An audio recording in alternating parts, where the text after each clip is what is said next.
Sirius is said to have been the most important star in the ancient world. It was considered the brightest star in the heavens, many times brighter than the sun.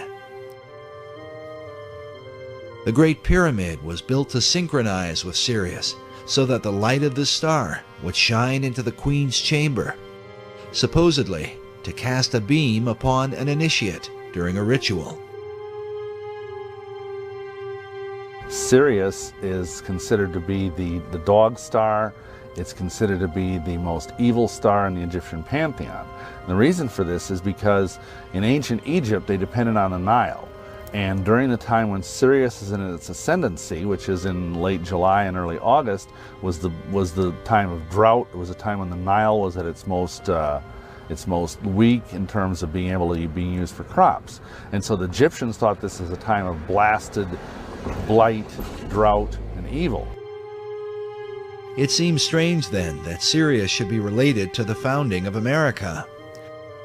According to Masonic author David Oveson, the Declaration of Independence was signed when the sun was in alignment with Sirius in July of 1776. It is, however, appropriate that Sirius should be related to the most Egyptian-styled icon in America's capital city, the Washington Monument. Oveson writes that in 1848, when the cornerstone of the Washington Monument was laid, the sun would have passed over Sirius. He goes on to say that in the course of the ceremonial, the star Sirius would have been seen on the eastern horizon. It would have been rising over the Capitol building to the east of the monument. The monument itself was originally designed by Freemason architect Robert Mills. Mills was trained by two fellow Masons, James Hoban, who designed the White House, and Benjamin Latrobe, who designed the U.S. Capitol. Mills' original design seemed to combine the whole pantheon of pagan mysteries, an Egyptian-style obelisk surrounded by a Roman colonnade with Greco-Roman-looking statues all around it. According to the original plan, the monument should have been built directly south of the White House. But as with every plan, things change. When they went to build it, and when they calculated what the weight of the monument was going to be, they determined that that precise spot, that the foundations and the bedrock at that precise location would not safely support the weight of the monument. As a result, the monument was shifted slightly to the east.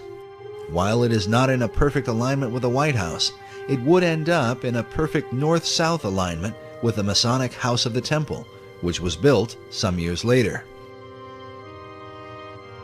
The construction for the Washington Monument began on July 4, 1848, with the laying of the monument's cornerstone by Freemasonic President James K. Polk.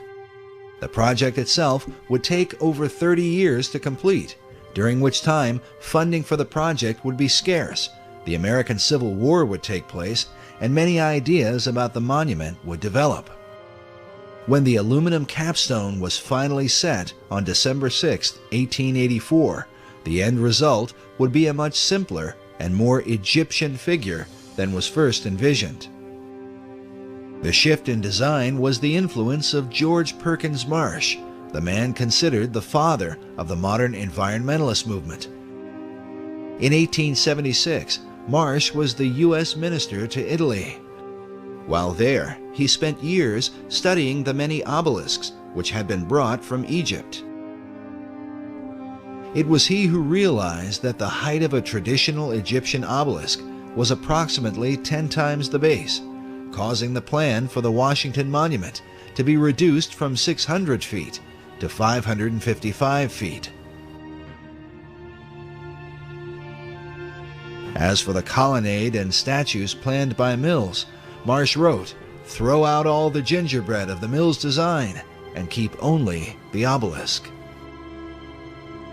While a true obelisk is fashioned from a single block of stone, the Washington Monument is made up of many stones.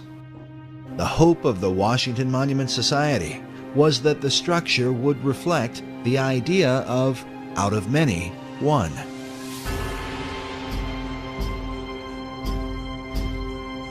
Meanwhile, the pyramidion at the top is made up of 13 levels, just like that of the pyramid on the Great Seal of the dollar bill. But mysteries abound with the monument, not the least of which is the presence of a 12-foot obelisk beneath a manhole just a few hundred feet away from the Washington Monument.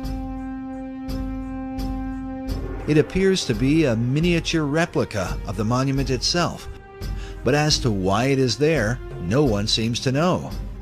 Yet like the pyramid on the US dollar, this obelisk is missing a capstone.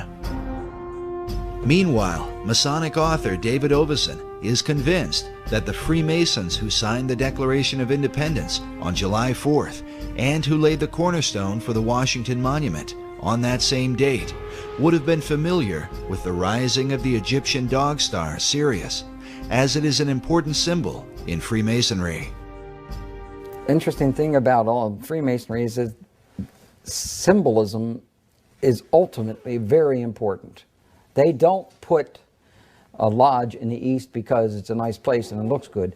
They put it in the East. The masters have put it in the East because it's the rising sun. It's the rising sun. You're catching the energies of the light. As Dr. Hieronymus revealed earlier, the real light shining in the East for the Egyptians was not merely the sun, but the light of the dog star, Sirius, which some believe holds a more sinister implication. This dog star also has relations to the idea of modern-day ceremonial magic and modern-day masonry. This was especially true for 20th century occultist and Freemason Aleister Crowley, who openly practiced ceremonial magic and was a member of a secret order called the Order of the Silver Star. The Silver Star was a reference to Sirius. Masons teach that at the center of every Masonic lodge there's a five-pointed star right underneath the altar upon which the candidate is obligated. But the thing is, what they don't tell you is that five-pointed star represents Sirius, which is regarded as a satanic symbol. There is perhaps no symbol that evokes occult suspicion like the figure of the pentagram, which from ancient times was associated with the dog star Sirius. Masonic philosopher Albert Pike wrote that Sirius still glitters in our lodges as the blazing star.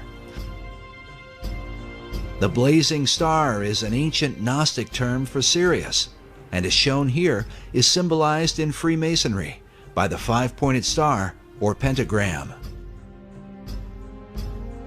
According to Pike, this symbol in Masonry dates back to the pentalpha of the Greek philosopher Pythagoras.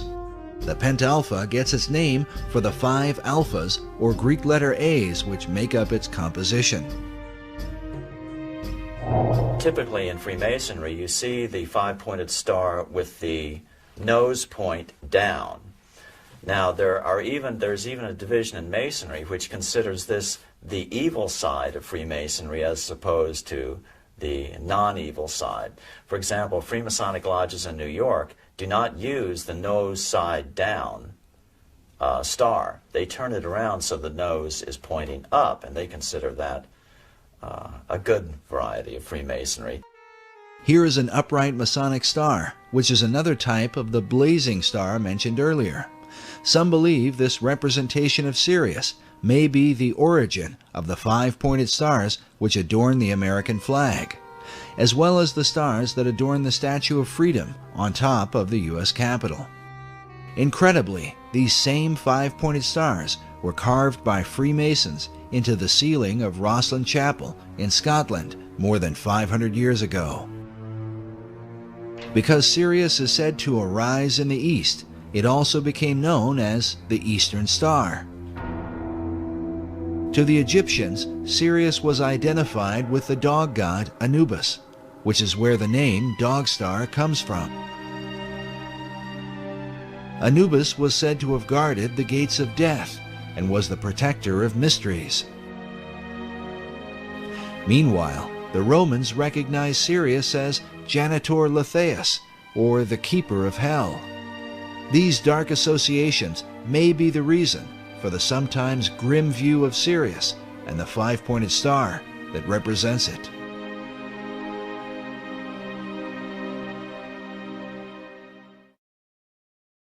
But Sirius was also associated with the Egyptian goddess Isis, and here, as we connect the dots, a more complete picture begins to emerge.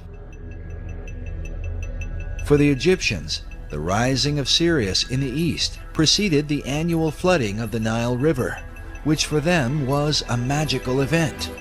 It was also the time that the goddess Isis would appear and give birth to Horus, the divine child of the Egyptian Trinity. The all-seeing eye is also called the Eye of Horus, and in Freemasonry, Horus symbolizes the Masonic concept of a Christ. This is further represented by the hieroglyph used to denote Sirius. Notice the three symbols, an obelisk, a star, and a half circle.